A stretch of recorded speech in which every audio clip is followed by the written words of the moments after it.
I became involved in the world of organ donation, sadly, when my 21-year-old son Lee was involved in a fatal car accident.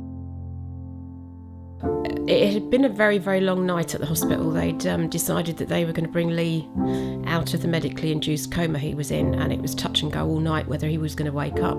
It was about 10 o'clock on the Sunday morning when we were approached and told basically that, very sensitively, that Lee hadn't come round and he wasn't likely to, and would we consider being introduced to the transplant coordinators, which we agreed to.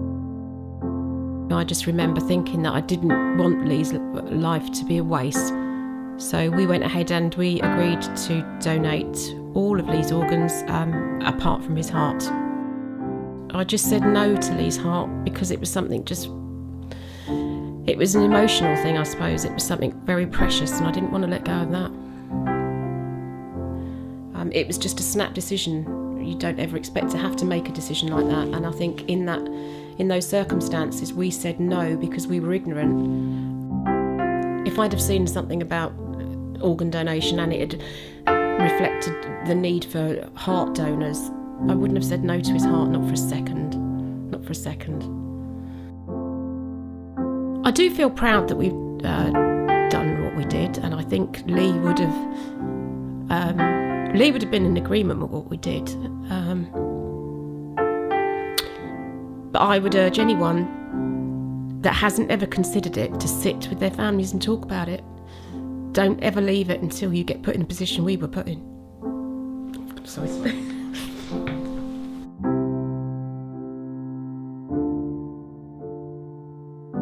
Dr. Michael Birch asked if we could, he said he wanted to talk to us. So, oh no, what's he going to tell us now?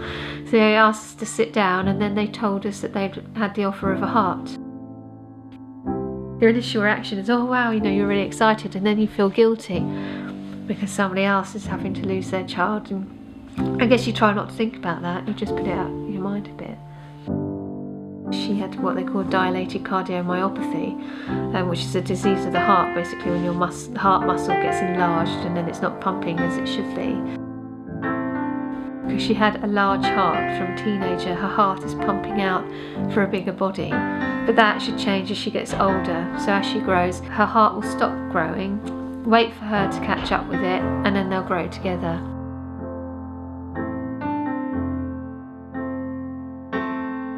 I wasn't on the donor list. It seemed so distant from something that you would need, or quite a distant thing from your own life. Obviously, when Lucy had a heart transplant, we couldn't take an organ without being willing to sign up ourselves. You realise the importance of it because Lucy at one point was minutes from death, I guess, and in a bed surrounded by loads of wires and machines, and now she's starting school next week and goes to ballet lessons, and no one would know any differently, if you don't actually tell them.